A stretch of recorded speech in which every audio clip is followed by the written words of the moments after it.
Ako každý druhý rád pozerám videá o všetkej možnej technike, tak toto je môj list technických gadgetov alebo vychytávok ku kamerám za minulý rok, ktorý som si kúpil a vrelo odporúčam.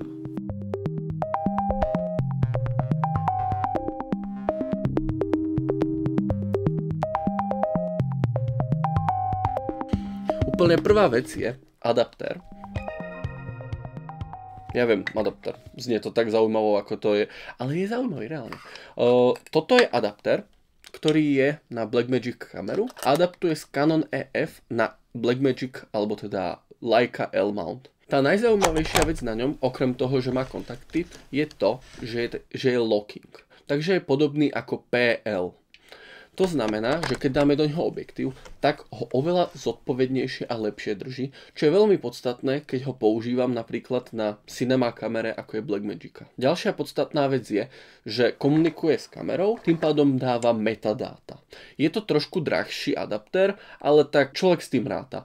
Jediná nevýhoda je, že samotná práca vie byť trošku náročnejšia a človek potrebuje akože dať do toho silu. Není to jednoduché zatočenie a kliknutie, ale zase výhoda je taká, že keď už tam raz dám ten objektív, tak mám istotu, že objektív nepôjde nikam a hlavne nebude rotovať v závite. Plus je veľmi prémiovo postavený. Ďalšia kamerová vychytávka, ktorú určite odporúčam, je side handle. Tento konkrétny je od Smallrigu, ale na Blackmagice mám aj od Tilty. Sú veľmi podobné a oba vyšli okolo 50 €. Čo si človek neuvedomí do momentu, kým to nepotrebuje, je možné pohodlne chytiť kameru oboma rukami. Takéto držanie pomôže statike záberu, pomáha pri prenášaní kamery okolo, alebo je aj hodné pre ľavorukých kameramanov. Ďalšia super vec je, že sú tu závity, na ktoré ide upevniť iný hardware, alebo aj do kolču ide dať mikrofón. Ja osobne používam handle, ktorý má na to zakončenie, ale existujú aj iné spôsoby upevnenia, ako je napríklad s bežnými skrutkami. A hlavný dôvod, prečo som chcel spraviť toto video, je tento portkey monitor.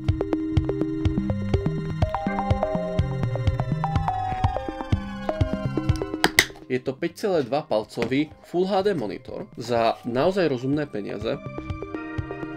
Príde v takomto Pelican case a je akože človek sa o ňo nemusí báť. Tento monitor je určite super v tom, že má tenké rámiky okolo a za tie po boku ho ide držať pri polohovaní. A najpodstatnejšia vec, a hlavný dôvod, prečo teda toto video je takýto držiak a sem človek vie dať powerbanku, čo vlastne umožní cez USB-A k USB-A káblu, že môžem používať tento monitor nie nutne s NPF batériami, ale z bežnej powerbanky.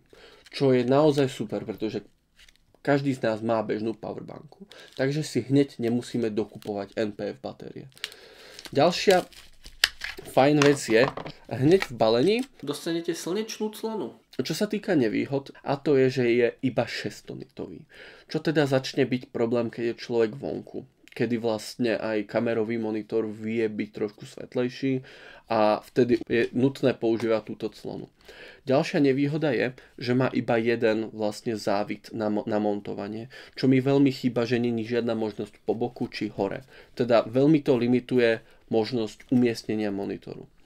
Ale čo sa týka kvality obrazu, je naozaj na úrovni, má krásny kontrast, je dotykový, čo je tiež nevýhoda, že nemá tlačidla na rýchle ovládanie, je kompletne dotykový teda. A samotné menu je veľmi prehľadné, má veľa monitorovacích možností, má aj teda false color, má veľmi pekne vyriešené aj monitorovanie audia, kedy je to jemný pásik napravo a naľavo. Čo sa týka ceny, veľkosti, fakt plne odporúčam. Taká úplne blbostička, ale toto svetlo od TT Artisan v tvare filmu. Čo mi super je, že je magnetické okolo. V čom bolo super ho využívať, bolo, že som ho primagnetil do Kieva a urobilo to teda ten efekt svietenia. Tento konkrétny model je iba základné biele svetlo, ale ešte vyrábajú aj model, ktorý má farebné. Úžasné na ňom je, že je USB-C, takže ho človek veľmi jednoducho dá nabíjať. Nevýhoda teda, ten magnet nie je až taký silný, takže keď si ho dáte hore na kameru a poriadne s tým pohnete, tak to uletí. Keď už hovoríme o svetlách, nie je to nutne kamerové svetlo, ale ide ho aj tak použiť.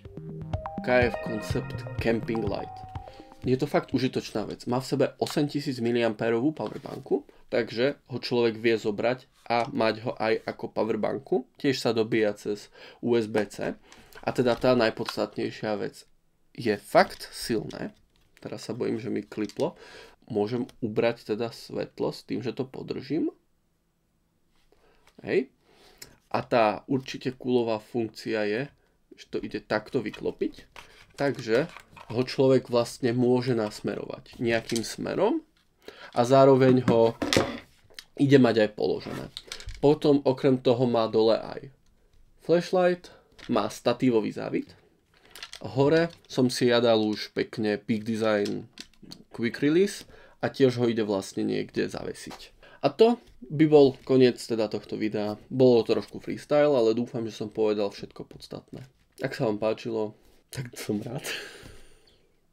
Dobre, ale teda ukončil by som to. Čus. Mne sa páčilo.